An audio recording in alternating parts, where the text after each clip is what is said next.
ఇప్పటికి 9 మంది వచ్చేశారు. ఇంకా ఎంతమంది రాబోతున్నారు? ఇదే మా ఆహ్వానం అంటోంది కాంగ్రెస్. దానికి తగ్గట్టే వచ్చేస్తున్నాం అంటున్నారు బీఆర్ఎస్ ఎమ్మెల్యేలు. నిన్నొకరు, ఇవాళొకరు, రేపు ఇంకొకరు వరుసగా హస్తం గూటికి క్యూ కడుతున్నారు. కాంగ్రెస్ ఆపరేషన్ ఆకర్ష్తో బీఆర్ఎస్ ఖాళీ అయిపోతుందా? కాంగ్రెస్ అనుసరిస్తున్న వ్యూహం ఏంటి? ఎమ్మెల్యేలను కాపాడుకోవడానికి గులాబీ పార్టీ ఏం ప్రయత్నాలు చేస్తోంది?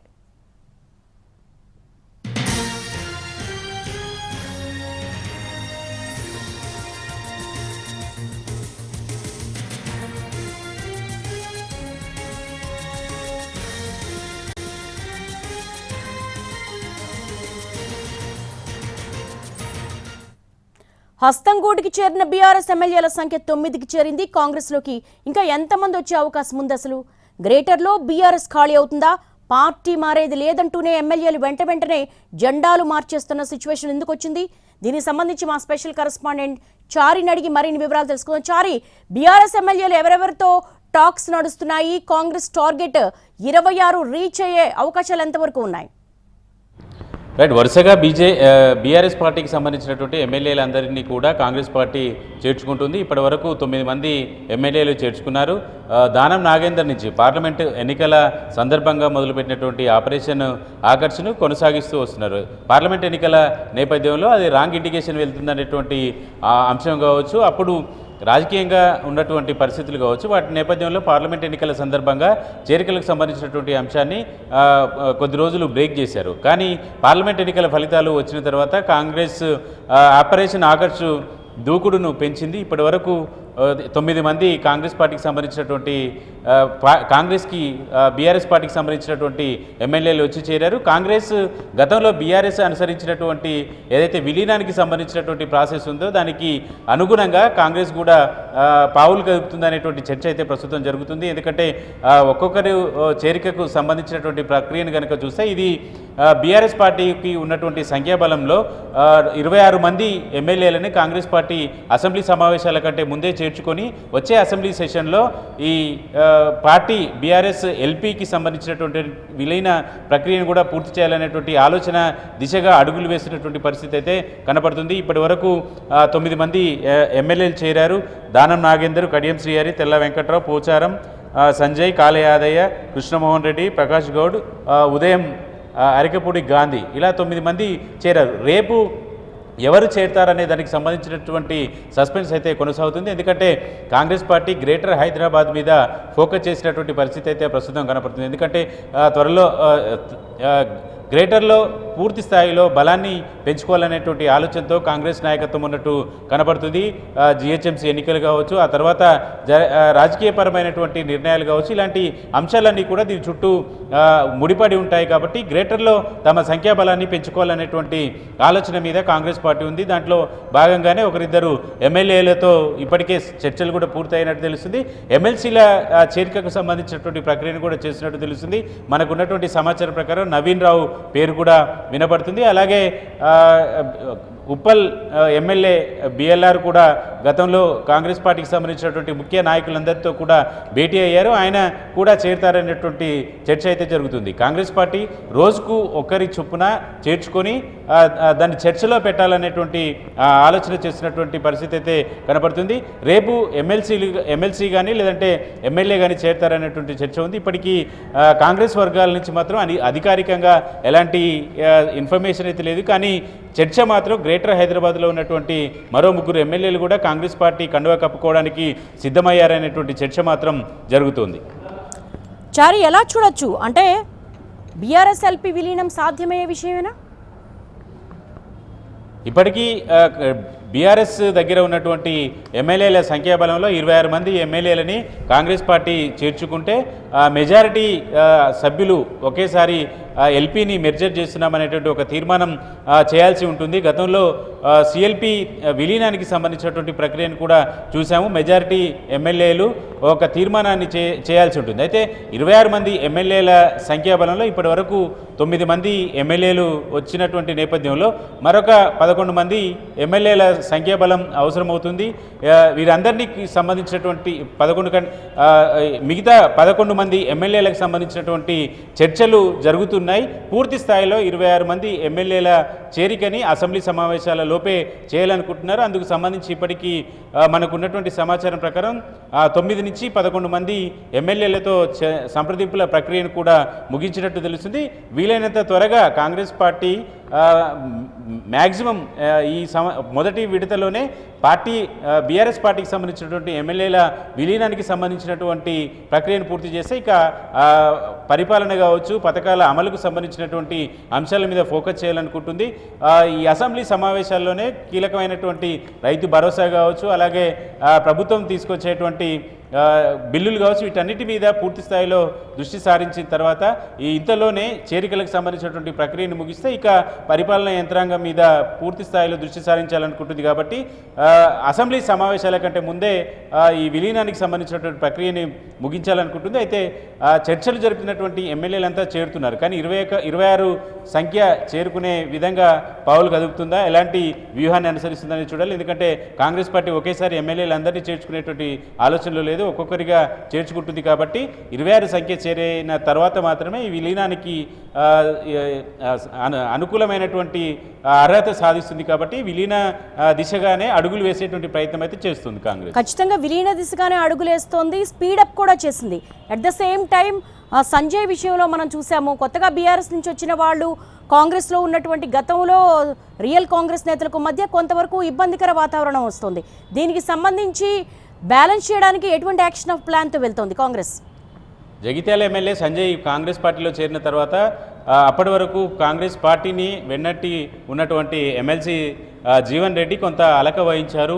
ఆయన కోరినటువంటి సమస్యలు, చెప్పినటువంటి సమస్యల్లో కూడా కొంత న్యాయబద్ధంగానే ఉంది. ఎందుకంటే పార్టీలో ఎమ్మెల్యేని చేర్చుకుంటున్నటువంటి సందర్భంగా కనీసం సమాచారమైన ఇవ్వాల్సి ఉంటుంది, కానీ ఆ సమాచారం కూడా ఇవ్వలేదు, కనీసం మర్యాద గౌరవం కూడా తనకు ఇవ్వలేదనేటువంటి అభ్యంతరాలని వ్యక్తం చేశారు జీవన్ రెడ్డి.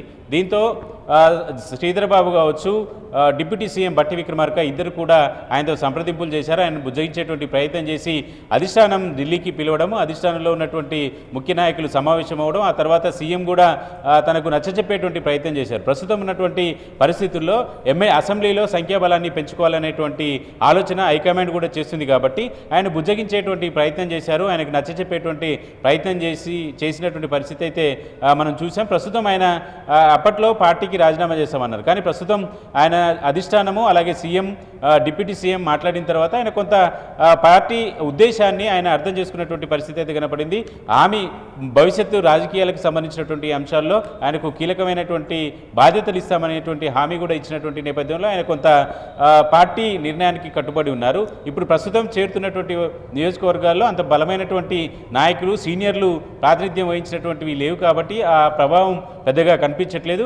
కొత్తగా వచ్చి చేరుతున్నటువంటి వారి చోట కూడా గ్రేటర్ హైదరాబాద్లో కాంగ్రెస్ పార్టీకి ముఖ్యమైనటువంటి నాయకులు కావచ్చు, నియోజకవర్గాల్లో కీలకంగా పనిచేసేటువంటి వాళ్ళు లేరు. కాబట్టి ఇలాంటి సమస్య గ్రేటర్ హైదరాబాద్ పరిధిలో ఉత్పన్నమయ్యేటువంటి అవకాశం అయితే లేదు. కాబట్టి గ్రేటర్ హైదరాబాద్లో చేరికలు ఎలాంటి వివాదాలు లేకుండా సజావుగా సాగుతున్నటువంటి పరిస్థితిని చూస్తున్నాం. ఆల్ రైట్ చారి, మీరు ఒక్క నిమిషం లైన్లో ఉండండి. మనం సతీష్ దగ్గరికి వెళదాం. మరొక్కొక్కరిగా ఎమ్మెల్యేలు చేజారిపోతుంటే బీఆర్ఎస్ పార్టీలో ఎటువంటి సిచ్యువేషన్ ఉందో తెలుసుకుందాం. 10 ఏళ్లు చక్రం తిప్పారు, ఇప్పుడు సీన్ రివర్స్ అయింది. బీఆర్ఎస్ పార్టీ కష్టాల్లో పడింది. వరుసగా జారిపోతున్న ఎమ్మెల్యేలతో కారు బేజారవుతోంది. బీఆర్ఎస్కి పరిస్థితి ఎందుకు వచ్చింది? కేసీఆర్ భరోసా ఇచ్చిన ఎమ్మెల్యేలు ఎందుకు జారిపోతున్నారు? మిగిలిన ఎమ్మెల్యేలను ఆపడానికి ఏం ప్రయత్నాలు చేస్తున్నారు? పార్టీ మారిన ఎమ్మెల్యేల నియోజకవర్గాల్లో బీఆర్ఎస్ స్ట్రాటజీ ఏంటి? ప్రస్తుతం సతీష్ మనతో పాటు సిద్ధంగా ఉన్నారు. సతీష్, ఒక్కొక్కరుగా బీఆర్ఎస్ ఎమ్మెల్యేలు జారిపోతూ ఉన్నారు. ఆల్రెడీ పిలిచి కేసీఆర్ మాట్లాడుతున్నారు, కొంత భరోసా ఇస్తున్నారు భవిష్యత్తు గురించి. అయినప్పటికీ కూడా ముందు రోజు మాట్లాడిన వాళ్ళు సెకండ్ రోజు కాంగ్రెస్ కండువా కప్పుకుంటున్నారు. ఏంటి సిచ్యువేషన్? దేవి, గత అసెంబ్లీ ఎన్నికల సమయంలో ఫలితాల్లో 39 సీట్లు సాధించి ప్రధాన ప్రతిపక్షంలో నిలిచినటువంటి బీఆర్ఎస్ పార్టీ నుంచి ఇప్పుడు ఒక్కరొక్కరుగా ఎమ్మెల్యేలు చేజారుతున్నారు. అస్తం పార్టీ అంటే కాంగ్రెస్ పార్టీకి వెళ్తున్నారు. 39 కాస్త ఇప్పుడు 30కి చేరింది. 9 మంది ఎమ్మెల్యేలు బీఆర్ఎస్ పార్టీకి సంబంధించినటువంటి ఎమ్మెల్యేలు కాంగ్రెస్ పార్టీకి వెళ్ళారు. అయితే గత అసెంబ్లీ ఎన్నికల తర్వాత వచ్చిన పార్లమెంటు ఎన్నికల్లో ప్రచార సమయంలో కేసీఆర్ బస్సు యాత్ర నిర్వహించారు. అన్ని ప్రాంతాలకు, అన్ని నియోజకవర్గాలకు వెళ్ళి ఒక భరోసా కూడా నింపేట చేసేటటువంటి ప్రయత్నం చేశారు. మళ్ళీ రాబోయే ఎన్నికల్లో ఖచ్చితంగా మనమే గెలుస్తామనేటటువంటి భరోసా నింపే ప్రయత్నం చేశారు. కానీ పార్లమెంట్ ఎన్నికల్లో ఒక్క సీటు కూడా రాకపోవడంతో బీఆర్ఎస్ సంబంధించినటువంటి ఎమ్మెల్యేలు ఇక పార్టీ మారాలని చెప్పి కూడా డిసైడ్ అయ్యారు. పార్లమెంట్ ఎన్నికల ఫలితాలు వచ్చంటే ఈ నెల రోజుల సమయంలోనే 6 ఎమ్మెల్యేలు కూడా బీఆర్ఎస్ నుంచి వెళ్ళిపోయినటువంటి సిచ్యువేషన్ చూసాం. అయితే ఇప్పటి వరకు అంటే ఎన్నికల తర్వాత కేసీఆర్ ఎమ్మెల్యేలని అందరినీ కూడా పిలిచి మాట్లాడారు. ఎవరైతే పార్టీ మారుతున్నారని వార్తలు వచ్చాయో వాళ్ళందరినీ పిలిచి భరోసా ఇచ్చేటటువంటి ప్రయత్నం చేశారు. వాళ్ళని బుజ్జగించడంతో పాటుగా భరోసా ఇచ్చే ప్రయత్నం చేశారు. కానీ అక్కడికి వెళ్ళినటువంటి సమయంలో అందరూ కూడా కేసీఆర్ చెప్పే మాటను విన్నారు. మేము పార్టీ మారం, ఖచ్చితంగా బీఆర్ఎస్లోనే కొనసాగుతామనే విధంగా చెప్పారు. కానీ అక్కడ సై అన్నారు. కానీ బయటకు వచ్చిన తర్వాత నై అనే విధంగా వెంటనే పార్టీ మారిపోయారు. ముఖ్యంగా మనం చూడొచ్చు గత 3-4 రోజుల నుంచి జరుగుతున్నటువంటి ఉమ్మడి రంగారెడ్డి జిల్లాకు సంబంధించినటువంటి ఎమ్మెల్యేలు ఇటు కాళే యాదయ్య కావచ్చు, అదేవిధంగా ప్రకాష్ గౌడ్, అదేవిధంగా ఈరోజు జాయిన్ అయినటువంటి అరకపూడి గాంధీ, ఈ 3 ఎమ్మెల్యేలని కూడా కేసీఆర్ పిలిచి మాట్లాడారు. వాళ్ళకి ఒక భరోసాను కూడా ఇచ్చారు. ఖచ్చితంగా బీఆర్ఎస్లోనే ఉండాలి, మనదే రాబోయేటటువంటి రోజుల్లో మనకు మంచి అవకాశం ఉంటుంది. ఇప్పుడు ఉన్నటువంటి కాంగ్రెస్ పార్టీ ఫెయిల్ అయిపోయింది, ఈ 6-7 నెలల కాలంలోనే పూర్తి వ్యతిరేకత వచ్చిందనేటటువంటి విషయాన్ని చెప్పే ప్రయత్నం చేశారు. అది కాకుండా ఇంకా వాళ్ళకి ఆఫ్ రికార్డు కూడా కొన్ని చెప్పారు. ఈ ప్రభుత్వం ఎక్కువ రోజులు ఉండదు, మనకు ఆ సంకేతాలు అందుతున్నాయనేటువంటి విషయాన్ని చెప్పి వాళ్ళని భరోసా ఇచ్చే ప్రయత్నం చేశారు. కానీ ఎమ్మెల్యేలు మాత్రం అక్కడ కేసీఆర్ దగ్గర ఓకే అని చెప్పినా బయటకు వచ్చిన తర్వాత మళ్ళీ పార్టీ మారుతున్నారు. ముఖ్యంగా ఉమ్మడి రంగారెడ్డి జిల్లాకు సంబంధించి అంటే ఈ 2-3 రోజుల నుంచి జరిగినటువంటి పరిణామాలు మనం చూస్తున్నాం. ఒక్కరొక్కరుగా వెళ్ళిపోతున్నారు. వెళ్ళడమే కాదు, పార్టీకి సంబంధించినటువంటి క్యాడర్ని కూడా తీసుకెళ్తున్నారు. ఈరోజు అరకపూడి గాంధీ చూడొచ్చు, ఆయనతో పాటు 4 కార్పొరేటర్లను కూడా జీహెచ్ఎంసీలో చాలా కీలకంగా అంటే ఎక్కువ మంది కార్పొరేటర్లు ఉన్నటువంటి పార్టీగా బీఆర్ఎస్ ప్రస్తుతం ఉంది. అయితే ఆ కార్పొరేటర్లను కూడా తీసుకుని వెళ్ళే విధంగా కూడా వెళ్తున్నారు. ఈ విధంగా ఎమ్మెల్యేలు ఒక్కసారిగా పార్టీ మారుతుండడంతో బీఆర్ఎస్ అయితే ఒక్కసారి అలర్ట్ అయింది. కానీ ఏం చేయాలో తెలియనటువంటి పరిస్థితి కూడా కనిపిస్తుంది. గత 3-4 రోజుల క్రితమే ఢిల్లీలో పార్టీ వర్కింగ్ ప్రెసిడెంట్ కేటీఆర్ మాట్లాడుతున్నటువంటి సమయంలో కాంగ్రెస్ చేస్తున్నటువంటి ఈ విధానాన్ని తప్పుపడుతూ కూడా ఆయన చేశారు. ఈ విధంగా ఫిరాయింపుల్ని ప్రోత్సహిస్తున్నారు. అంటే గతంలో బీఆర్ఎస్ కూడా అదే చేసింది అనేటటువంటి విషయానికి తాము విలీనం చేసుకున్నాము, ఈ విధంగా ఒక్కరొక్కరిగా పార్టీలో చేర్చుకోలేదనే విషయాన్ని చెప్పారు. ఆ తర్వాతనే కాంగ్రెస్ పార్టీ ఈ విధంగా పార్టీలోకి బీఆర్ఎస్ ఎమ్మెల్యేలని తీసుకోవడం కూడా ఎక్కువ చేసింది, స్పీడప్ చేసింది అనే విషయం కూడా చాలా క్లియర్గా కనిపిస్తుంది. ఢిల్లీలో కేటీఆర్ మాట్లాడిన తర్వాత 4 ఎమ్మెల్యేలు పార్టీ మారడం, ఆ తర్వాత ఇప్పుడు అంటే మొదట్లో మనం చూడొచ్చు ఏదైతే ఆ పార్లమెంట్ ఎన్నికల కంటే ముందు 3 పార్టీ మారినటువంటి ఎమ్మెల్యే మీద స్పీకర్కు ఫిర్యాదు చేశారు. అదేవిధంగా హైకోర్టు కూడా వెళ్ళి చెప్పారు. కానీ ఇప్పుడు ఆ తర్వాత మళ్ళీ పార్టీ మారినటువంటి మరొక ఎమ్మెల్యే ఎన్నికల తర్వాత పార్లమెంట్ ఎన్నికల తర్వాత పార్టీ మారినటువంటి ఎమ్మెల్యే సీనియర్ నాయకుడిగా ఉన్నటువంటి పోచారం శ్రీనివాసరెడ్డి ఇంటి ముందుకు వెళ్ళి కూడా ఆ నిరసన కూడా వ్యక్తం చేశారు. కానీ ఇప్పుడు వాళ్ళ మీద ఎవరి మీద కూడా కంప్లైంట్ కూడా చేయట్లేదు, వేచి చూద్దామనే ధోరణితోనే ఉన్నారు. ప్రస్తుతానికైతే 9 మందితోనే ఆగుతుందా, ఇంకా ఎక్కడి వరకు వెళ్తుందనేది అయితే బీఆర్ఎస్లో కూడా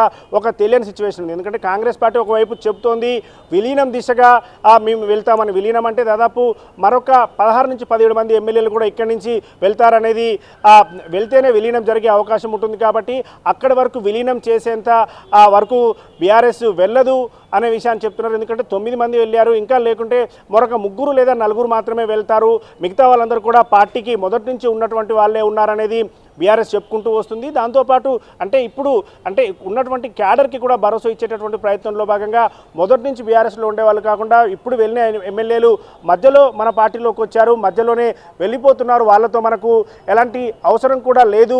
భవిష్యత్తులో మళ్ళీ మనం పార్టీని అంటే రాబోయేటటువంటి ఎన్నికలకు ఆ నియోజకవర్గాలకు సంబంధించి క్యాడర్ని అదేవిధంగా నాయకుడిని ఇప్పటి నుంచే తయారు చేసుకుందామనే విధంగా కూడా బీఆర్ఎస్ భావిస్తుంది. కానీ పైకి గంభీరంగా చెప్తున్నప్పటికీ కూడా లోపల మాత్రం ఒక టెన్షన్ వాతావరణం అయితే బీఆర్ఎస్లో కనిపిస్తుంది.